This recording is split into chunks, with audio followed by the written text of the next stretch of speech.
Olá pessoal, tudo bem? Sejam bem-vindas, sejam bem-vindos.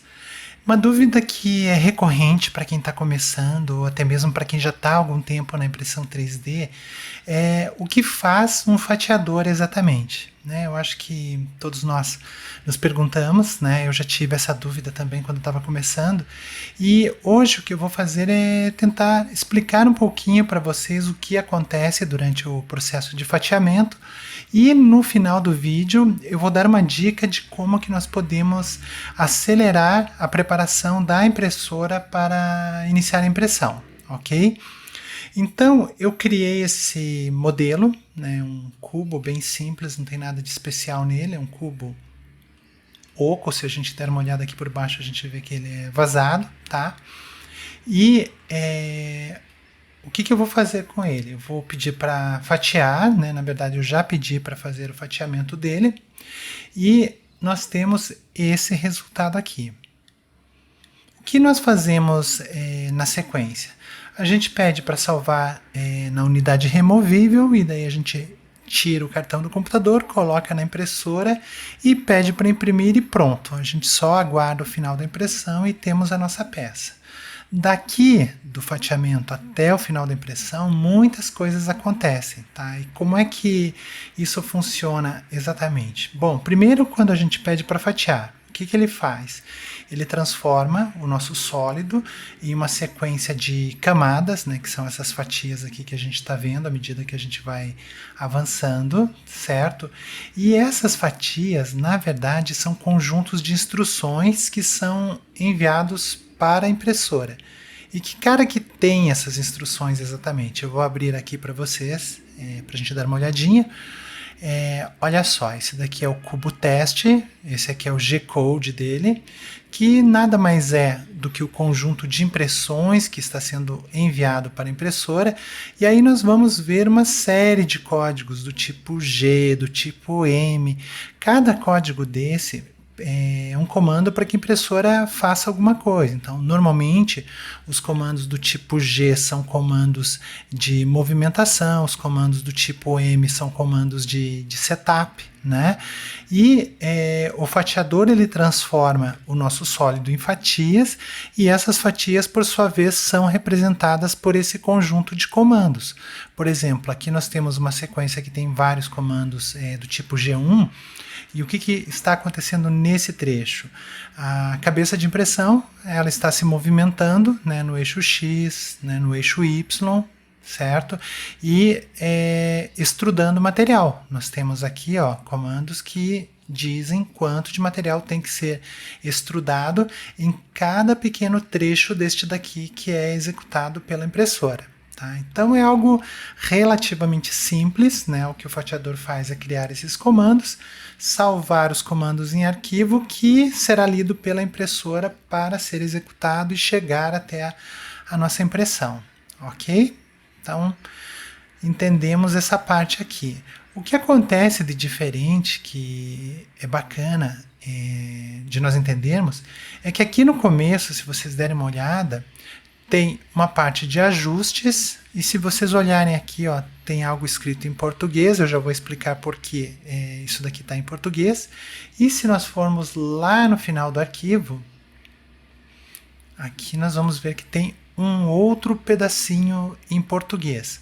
Da onde que está vindo isso daqui, gente? Se nós abrirmos o Cura e formos até as preferências, pedirmos para ver as impressoras e os ajustes da máquina, nós vamos ver o seguinte, que nós temos um G-code inicial e um G-code final. O que são esses dois G-codes, o inicial e o final? São conjuntos de instruções que nós enviamos para a impressora antes que ela comece a imprimir e ao final da impressão. Essas caixinhas, elas são pequenas, a gente não consegue ver os códigos aqui dentro. Então, o que eu fiz? Eu copiei esses dois códigos, né, para o nosso editor, e a gente vai dar uma olhadinha. Olha só o que eu fiz. Eu criei um G-code especial para Ender 3, tá, para minha Ender 3. Aí eu coloquei aqui em cima alguns comentários, né, Cultura Maker, e Esse G-Code de início, ele está quebrado em alguns segmentos. Então, eu tenho o setup inicial, que faz os ajustes de aceleração, feed rate, aceleração da impressão, né, ajuste do jerk, etc. E aí eu tenho uma parte que eu copiei lá do Chap, para quem conhece, é um canal bem bacana, americano, e ele dá essa dica que é incrível para que a gente comece com a impressora já aquecendo ao mesmo tempo a mesa e o bico. Né? Então isso é bem bacana, por quê? Porque poupa tempo. Assim que a gente manda imprimir, ele já começa a aquecer tanto a mesa quanto o bico ao mesmo tempo, faz uma execução do auto home, né? Então primeiro aqueceu a mesa e o bico aqui, executou o auto home, e quando ele terminar o aquecimento das duas, então ele fica aguardando primeiro a mesa atingir a temperatura e depois ele verifica o hot end. Assim que ele terminar o aquecimento dos dois, ele segue em frente. Eu fiz uma brincadeira aqui com um Dó Ré Mi, né, para quem tem placas que tenham buzzer passivo, que consiga fazer as notas, isso daqui vai funcionar. Infelizmente, para a maioria das Enders, o buzzer é ativo, então ele só vai fazer 3 sons iguais na sequência. E aí continua com o G-Code normal de início, né? Então ele vai fazer as linhas de purga, que são aquelas 2 linhas paralelas que ele faz no começo, justamente para garantir que o bico vai estar limpo e preparado para o início da impressão. E aí a gente encerra essa preparação como? Reiniciando o marcador de posição da extrusora para que volte a 0, ele é só um marcador, tá? E sobe 2 milímetros no eixo Z com velocidade de 300 mm por segundo ou 50 mm por segundo. E aí, depois desse G-Code de início, nós temos o G-Code de finalização, né, que é também, eu coloquei aqui uma brincadeira, né, Jasmine Moreira. E o que ele vai fazer aqui? Ele vai fazer a limpeza final do bico, então ele tem um conjunto de códigos que vai ativar o posicionamento relativo, vai retrair 2 milímetros, retrai mais 2 milímetros, tenta limpar o bico na própria peça, aí ele se distancia 10 milímetros da peça em Z, e o que ele vai fazer na sequência? Ele vem para o desligamento geral. Então, primeira coisa, ele desloca a mesa para frente para liberar a peça impressa, para que a gente consiga tirar a peça da mesa. Na verdade, o que ele faz aqui? Se for uma Ender 3, ele vai deslocar a mesa para frente. Se for uma Ender 4, uma Ender 5, ele vai deslocar o carro para o fundo da mesa para que a peça fique liberada. E aí ele vai desligar a ventoinha da refrigeração, o aquecimento do hot end da mesa e todos os motores, menos o motor do eixo Z. Por quê? Porque se for uma Ender 4 ou uma Ender 5, a gente vai ter a mesa descendo. Então ele deixa o Z travado para a gente não ter esse problema. E, por último, alertas finais. Eu coloquei aqui um Mi Ré Dó, inverti, tá? Então, mesma coisa, vai funcionar para quem tiver buzzer passivo, para quem tem buzzer ativo, infelizmente ele vai fazer 3 tons iguais. E, para algumas placas, a gente consegue imprimir ainda uma mensagem final, tá? Então, eu coloquei aqui impressão finalizada, e aí ele vai mostrar, né, essa mensagem na tela. Então, gente, o que vai acontecer?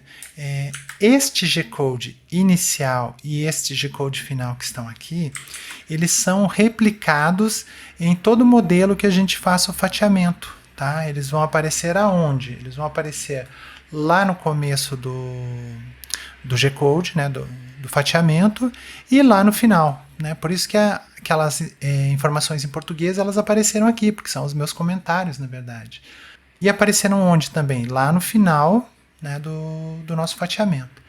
Aí tem uma coisa que é bacana, que pouca gente sabe, mas o Cura, quando ele salva um arquivo como esse, aqui bem no final ele coloca todos os parâmetros que foram utilizados para esse fatiamento. O que isso quer dizer, gente? Quer dizer que se alguém passar um G-Code para vocês, né, por exemplo, foi fatiado para uma Ender 3, e vocês também tiverem uma Ender 3, vocês conseguem, a partir deste fatiamento, importar todas as configurações, né, ou seja, importar o perfil. Como é que eu faço, então, para importar? Eu clico aqui em importar, né, seleciono o meu G-Code, eu vou aqui no cartão, né, eu tenho muitos G-Codes lá, Selecionei esse acabamento G-Code, pedi para importar e o que ele acabou de fazer? Criou um perfil com o nome do G-Code que eu importei.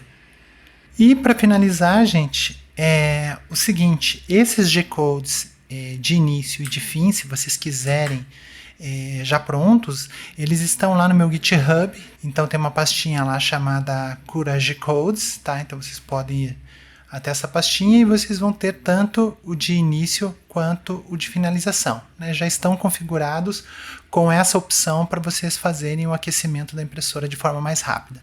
Uma última dica, se vocês quiserem entender o que faz cada um desses G-Codes, vocês podem ir até a documentação do Marlin, tá? Eu vou deixar para vocês o link na descrição.